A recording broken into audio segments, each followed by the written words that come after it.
Los ideales del fascismo comenzaron en el siglo XIX en Francia con Charles Maurras, quien creó una ideología nacionalista y racista que quería el regreso de la monarquía con el movimiento Acción Francesa.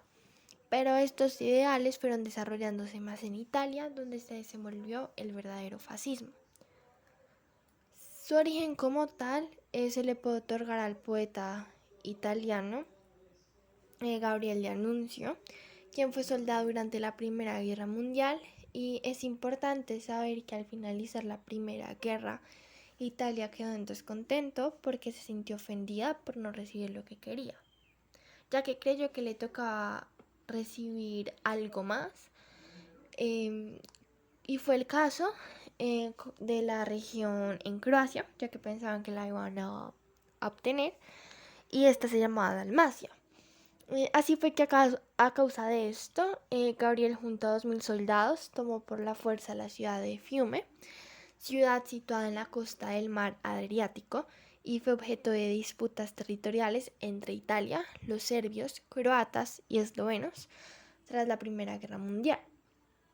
Allí junto al sindicalista Alceste Ambrís escribió una constitución, la cual se llamaba la Carta de Carnaro, la cual era un régimen con rasgos particulares, donde se les otorgaba a sí mismos un amplio poder, y también donde se creaban diferentes corporaciones en el Estado, que eran 10 específicamente, donde un ciudadano debía estar de manera obligatoria en uno de estos.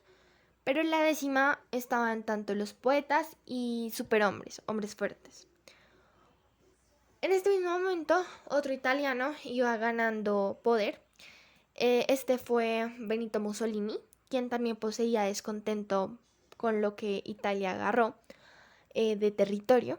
Y así fue como aprovechó eso para atacar al Partido Socialista, acusado de todos los males de Italia, y los atacaba con los camisas negras. Y cuando él llegó al poder, tomó muchas ideas e ideales de anuncio para regir este. El fascismo surgió entre la Primera y Segunda Guerra Mundial, eh, y se puede decir que es una idea asociada al nacionalismo extremo. Este siempre admiró con grandeza al Imperio Romano, tan así que querían ser igual a ellos, tomando como las fases el símbolo y nombre del movimiento. Por esto el término fascismo menciona la palabra fases, haces, lo cual era un símbolo romano que significaba poder. Estas estaban compuestas por un fajo de bastones de madera amarrados entre sí por un cinto de cuero donde sobresalía un hacha. Esto tenía un significado. Los bastones representaban la autoridad en el poder y el hacha el poder sobre la vida y la muerte. El nazismo. En cuanto al nazismo, este fue liderado por Adolf Hitler y sucedió en Alemania, adaptando algunas características del fascismo como las que se tratarán más adelante. Después de perder la Primera Guerra Mundial, Alemania tuvo una difícil situación económica y aún más con la crisis del 29. De igual manera, estaba viviendo una situación complicada en manera política, por cuanto los gobernantes renunciaban y habían elecciones constantemente, lo cual formaba diferentes partidos políticos. Así fue como hubo uno del nacionalsocialista, donde iban al extremo nacionalista. Hitler quería llegar al poder, porque quería vengar la derrota en la Primera Guerra Mundial, al abrir el Tratado de Versalles y hacer a Alemania a la gran potencia mundial, y así mantener la pureza de la raza aria, realizando un golpe de Estado en el cual falló. Pero tiempo después, en las elecciones en el año 1933, el conservador no obtuvo el mayor número de resultados. Allí, el presidente Paul von Hindenburg designó a Hitler como el canciller de Alemania. Hitler quería tener el poder, pero no lo obtuvo hasta el año 1934, con la muerte del presidente Paul, donde Hitler se autoproclamó jefe del Estado. Los ideales de Hitler se basaron en el fascismo por parte de Benito Mussolini, pero él hablaba más de un tema de racismo, ya que señalaba a todo aquel que no pertenecía a la raza aria, como los judíos, enfermos mentales, homosexuales, gitanos, entre otros. Las características entre el fascismo y el nazismo son muy similares, solo que el fascismo nace primero que el nazismo, ya que Hitler lo adoptó sí, la adoptó después cuando estaba al mando. Ambas surgen por la aflicción de lo sucedido entre la Primera Guerra Mundial y piensan que al tomar el poder guiarán mejor al pueblo. También, aunque ambos tengan un discurso ultranacionalista, en el nazismo se evidencia más el racismo. También se hablará acerca de las características. Una de las características era el totalitarismo. En el reglamento fascista, el Estado prestaba atención y se interponía en todas las situaciones de la vida, coaccionando y restringiendo la libertad de los ciudadanos y personas, quedando subordinadas a las órdenes de este. Este dominaba la actividad política privada y social, la educación y medios de comunicación. El Estado fascista se basaba en la fuerza, la jerarquía y el liderazgo, ejerciendo un control absoluto en la sociedad. Ya no se apreciaban los poderes, tanto así que la función de la rama legislativa y judicial fueron apropiadas por el Ejecutivo.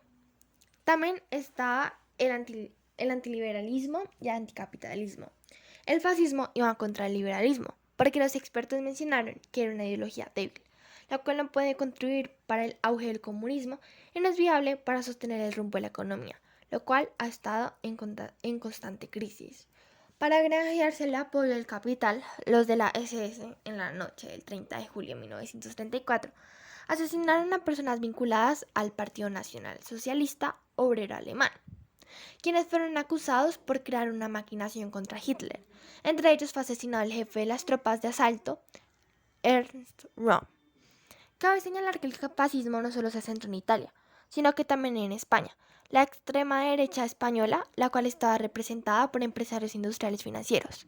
En el año 1944 se organizó la Falange Española de la Acción, que fue la principal formación de carácter fascista española, dándose a conocer en un mitin. Esta nació por las fuerzas reaccionarias y partidos de la derecha. Otra característica es el antimarxismo. Una característica del fascismo fue que era antimarxista, por cuanto chocaba con la homogeneización y el corporativismo, los cuales hacían parte del movimiento. En el movimiento fascista también se fortaleció el papel de la Fuerza Armada para poner en marcha los planes de expansión territorial que permitían vengar los agravios históricos sufridos por la nación.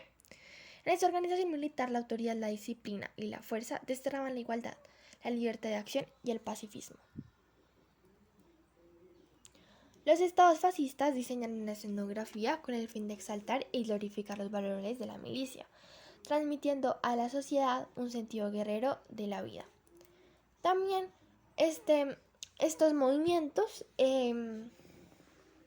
intentaron alcanzar la unidad y la identidad a los nacionales desde una visión conservadora, excluyendo a quienes hostigaban y quienes pusieran en riesgo o en peligro esa aspiración, llamando esto el ultranacionalismo. También se tenía un liderazgo de un jefe carismático. Cada nación tenía su propio jefe, el cual debía estar dotado de una carisma que sobresaltase entre los otros ciudadanos. Así se evitaba el temor del fantasma de la desintegración partidista. De igual manera, la misión del jefe era guiar al pueblo, al ejercer una labor paternal. La propaganda se encargó de glorificar insistentemente ese papel, haciendo uso de todos los medios de su alcance. Para atraer la atención de distintas personas, los regímenes fascistas empezaron a controlar los medios de comunicación, como lo fue la radio y la prensa, especialmente estas dos. También una característica que cabe destacar es que se aislaban a las personas supuestamente que contaminaban a los ciudadanos, las cuales no eran las de la raza aria, por eso se evidencia de gran manera tanto el racismo y la xenofobia. Estos movimientos intentaron implementar políticas imperialistas donde se promovía la conquista de territorios que aseguraran la provisión de combustibles y materias primas a la Alemania de entreguerras. También se tiene una relación entre el fascismo y el nazismo, ya que se muestra según el filósofo Umberto Eco que la ideología no era del todo coherente pero tiene características comunes, formas diferentes en diferentes lugares. Se muestra que tanto el fascismo como el nazismo tenían diferentes puntos en común, ya que ambos surgieron de la frustración, la crisis económica o fracaso político, donde pierde privilegio, también miedo a la diversidad, a la unidad o consenso, cultivando miedo a las diferentes personas, quienes no se consideraban propios, es decir, quienes se consideraban intrusos. También se tenían líderes por cada nación y ese líder era el que iba a gobernar esa nación de la mejor forma, subordinando y despreciando a los otros. También se tenía culto a la tradición, ya que se decía que en el pasado se encontraban las mejores cosas y estas personas que estaban liderando querían retornar a ello. También se mostraba que cada uno usaba el irracionalismo, ya que negaba la crítica y decían que tocaba actuar antes de pensar, ya que se vive para luchar.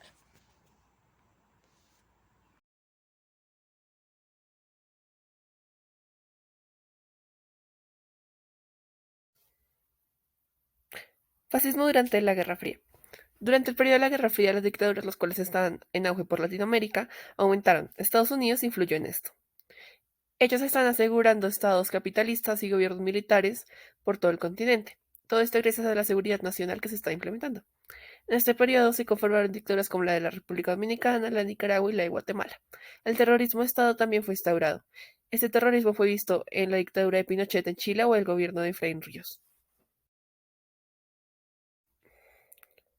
El nazismo después de la Segunda Guerra Mundial y durante la Guerra Fría. En mi investigación no encontré información sobre el nazismo en la Guerra Fría, pero sí encontré que este le prestó su apoyo a la Unión Soviética por encima de Estados Unidos. Durante el periodo de la Guerra Fría, después de la Segunda Guerra Mundial, sí encontré que Austria, ya que volvió a ser un país independiente, creó una ley que prohibía al partido nazi en orden de evitar cualquier posibilidad de un resurgimiento del nazismo y también para no olvidar el Holocausto. Una ley parecida se creó en Alemania Occidental que le prohibía al Reich poder oponerse a la democracia. En los años 50, en Alemania, Otto Strasser, político y activista del nazismo que había estado en un exilio, volvió a Alemania y empezó a promover otra vez la política socialista.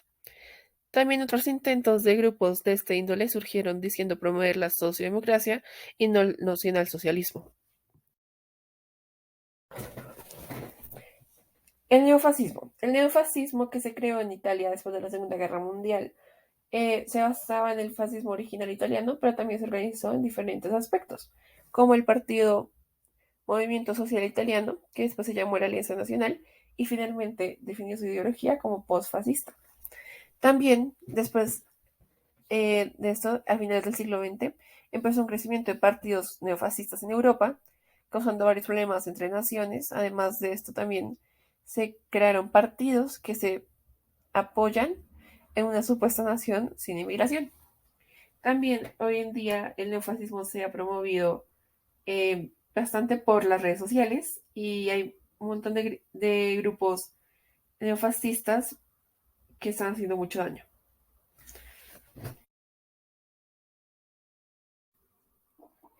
El neonazismo. El neonazismo hoy en día se ve en diferentes aspectos. Primeramente se dice que el gobierno de Corea del Norte promueve crímenes en contra de su población, igual que Adolf Hitler permitió.